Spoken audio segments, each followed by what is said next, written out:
ఈరోజు ఢిల్లీలో కాంగ్రెస్ పార్టీ జంతర్ మంతర్లో చేసినటువంటి ధర్నా ఏదైతే ఉందో పెట్టింది ఎవరి కోసం అండి? బీసీల కోసం. ఒకసారి మీరు ముఖ్యమంత్రి గారి స్పీచ్ చూడండి. నేను నిజంగా గుండె మీద చేసుకొని చెప్తున్నా, ఈ స్పీచ్ పెట్టి విన్న తర్వాత ముఖ్యమంత్రి గారు ఇంత దిగజారి పేరు అసలు ఏం మాట్లాడుతుండే ఆయన నేను తీసేసినాను. నిజంగా చెప్తున్నా, నేను గుండె మీద చేసుకొని చెప్తున్నా, అబద్ధం చెప్తలేను.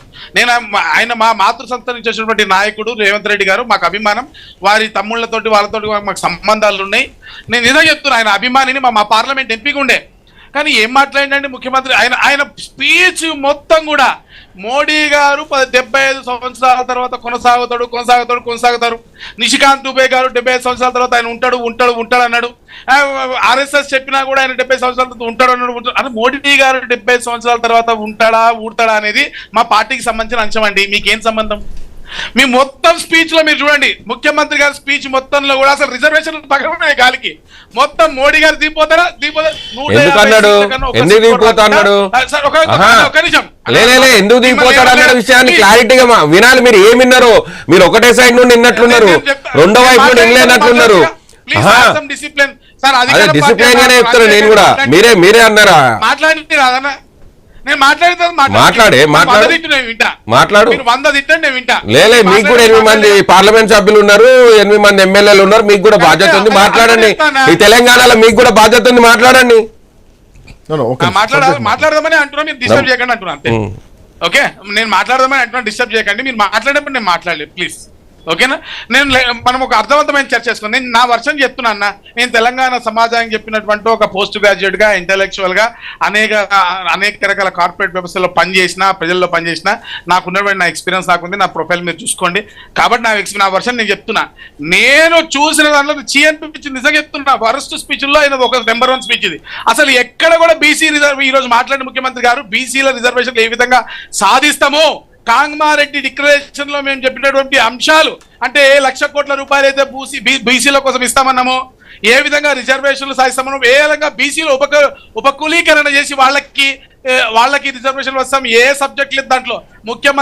ప్రధానమంత్రి నరేంద్ర మోడీ గారు తిట్టడం ఏకైక లక్ష్యంగా, సెకండ్ రామచంద్రరావు గారిని, బండి సంజయ్ గారిని, కిషన్ రెడ్డి గారిని, వీళ్ళని తిట్టడం లక్ష్యంగా పెట్టుకున్నారు తప్ప నరేంద్ర మోడీ గారు 70 సంవత్సరాల తర్వాత ఊడితే ఆయనకి ఎందుకండి? నాకు అర్థం కాదు.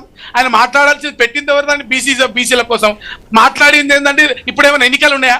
మీకు 150 సీట్లు దాటకుండా ఒక్క సీటు కూడా వచ్చే అసలు ఖబర్దార్ సవాల్, ఒక్క సీటు కూడా రానికుండా ఎన్నికల గురించి ఎవరు మాట్లాడారు? అంటే ముఖ్యమంత్రి గారు ఏమైనా ఫీల్ అవుతుర్రా తెలంగాణ రాష్ట్రంలో తొందరలో ఎన్నికలు ఉన్నాయని? నాకు డౌట్ వచ్చింది. ముఖ్యమంత్రి గారు స్పీచ్ ఇచ్చిన తర్వాత నాకు ఏమనిపించింది అంటే, ముఖ్యమంత్రి గారు నెర్వస్ అవుతున్నట్టు. ఈరోజు తెలంగాణ రాష్ట్రంలో ముఖ్యమంత్రికి విలువలేదు.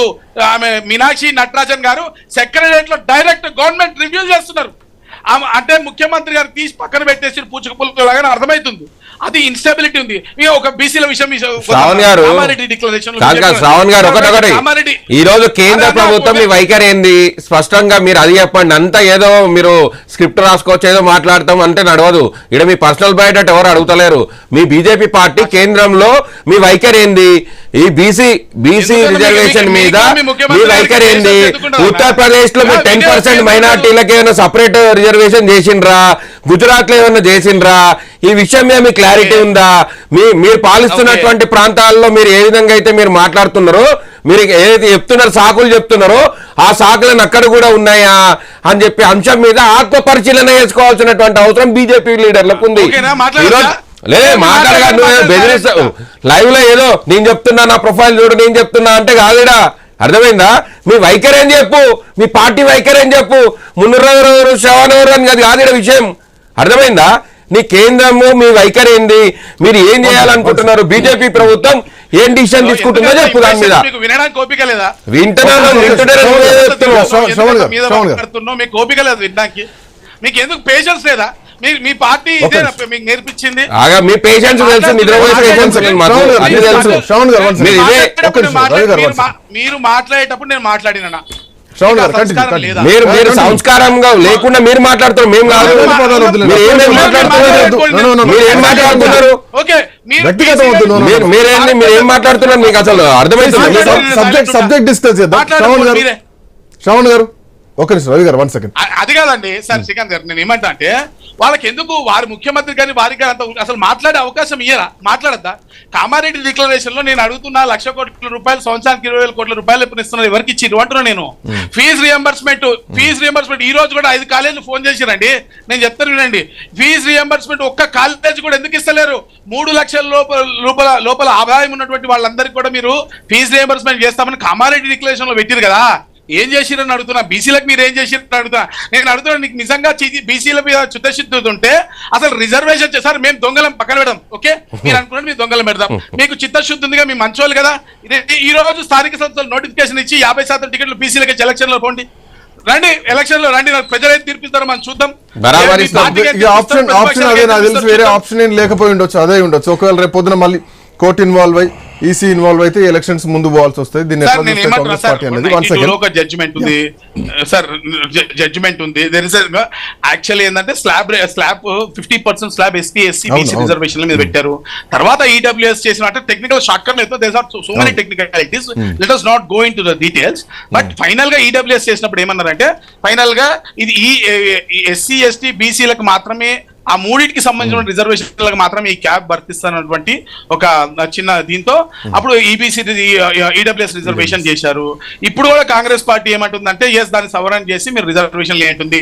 భారతీయ జనతా పార్టీ కిషన్ రెడ్డి గారు కూడా చాలా క్లియర్ గా చెప్పారు, 40కి 42% భారతీయ జనతా పార్టీ బీసీలకు రిజర్వేషన్ ఇవ్వడానికి సిద్ధంగా ఉంది. కానీ ముస్లింలకు మతపరమైన రిజర్వేషన్లకు భారతీయ జనతా పార్టీ సిద్ధాంతపరంగా విరుద్ధం. ఈ రోజు కాదు, ఎప్పటి చెప్తున్నాం, ముస్లింలను తీసేయండి, దాంట్లోకి వెళ్ళి ఈడబ్ల్యూఎస్ లో ముస్లింలకు ఇస్తున్నాం కదా, దాంట్లోకి వెళ్ళి ముస్లింలు తీసేయండి, 42% బీసీలకు ఇద్దాం. ఎస్ మేము రెడీ. రేపు మీరు ముస్లిం తీసి తెల్లారి నరేంద్ర మోడీ గారు చేయకపోతే అప్పుడు అడగండి, మాట్లాడదాం. ఇవన్నీ పక్కన పెట్టేసి మోడీని గారు తిడతా ఒక మాట చెప్తా సార్, వాళ్ళకి ఎందుకు ఇంపేషన్స్ అంటే, వాళ్ళకి ఎలక్షన్స్ పోయే దమ్ము లేదు, వాళ్ళ వల్ల కాదని తెలుసు. ఏదో గొళ్ళెం పెట్టి ఈ బట్ట కాల్చి బీజేపీ మీద చేసేటువంటి ప్రయత్నం చేస్తున్నారు. నెపం వాళ్ళ మీద ఉంది, అదిగో బూచి బీజేపీ అని చెప్పి ఎలక్షన్లు పోయేటువంటి ప్రచారం చేస్తున్నారు. Last ground in Telangana complete గా అంతే. 1 second Seshu sir, good evening. Good evening. Tamil Nadu model అంటారు, తమిళనాడు ఉదాహరణ తీసుకుంటామని కామారెడ్డి డిక్లరేషన్ నుంచి చెప్పుకుంటూనే వస్తున్నారు. తమిళనాడు కొట్లాటను తెలంగాణలో ఈ రోజు ఢిల్లీలో నిన్న జరిగినటువంటి జంతర్ మంతర్ దీక్షను మీరు ఎట్లా చూస్తున్నారు? కాంగ్రెస్ పార్టీ అడుగులేస్తోంది, కానీ ఆ అడుగులు సరిగ్గా పడుతున్నాయా?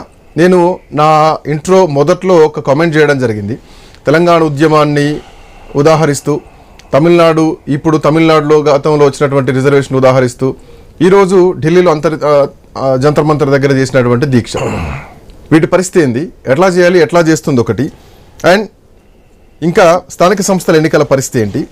ఒక పొలిటికల్ ఫైటే స్టార్ట్ అవుతుందా? ఒక ఉద్యమ రూపం వచ్చేటువంటి అవకాశాలు ఉన్నాయా? ఎట్లా చూడొచ్చు? శ్రీకాంత్, మీకు ఐ న్యూస్ ప్రేక్షకులకు, ప్యానెల్లో ఉన్నటువంటి మిత్రులకు నమస్కారం. నమస్తే.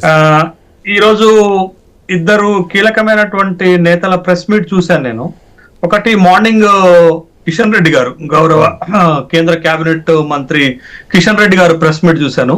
తర్వాత గౌరవ ముఖ్యమంత్రి రేవంత్ రెడ్డి గారు ప్రెస్ మీట్ కూడా చూశాను. బట్ ఇద్దరు ఈ అంశాన్ని ఒక రాజకీయ అంశంగా మలిచేటటువంటి ప్రయత్నం చేశారనేది నా క్షుణ్ణమైనటువంటి అభిప్రాయం. దీంట్లో ఎవరికి ఏ అభిప్రాయాలు ఎట్లున్నా కానీ, బట్ ఒక న్యూట్రల్ గా, ఒక ఉద్యమకారుడిగా లేకపోతే ఒక బీసీగా నాకున్నటువంటి అభిప్రాయం, ఇద్దరు కూడా ఈ అంశాన్ని రాజకీయం చేయడానికి శతవిధాలా ప్రయత్నం చేశారనేటటువంటి విషయం గమనించాలా. రెండోది, ముఖ్యమంత్రి గారి ప్రెస్ స్టేట్మెంట్ లో ముఖ్యంగా ఒక మాట చెప్పారు, మా ఆఖరి పోరాటం అని చెప్పారు. ఇది ఆఖరి పోరాటం కాదు శ్రీకాంత్ గారు, ఇది ఆరంభ పోరాటం. అంటే మనకి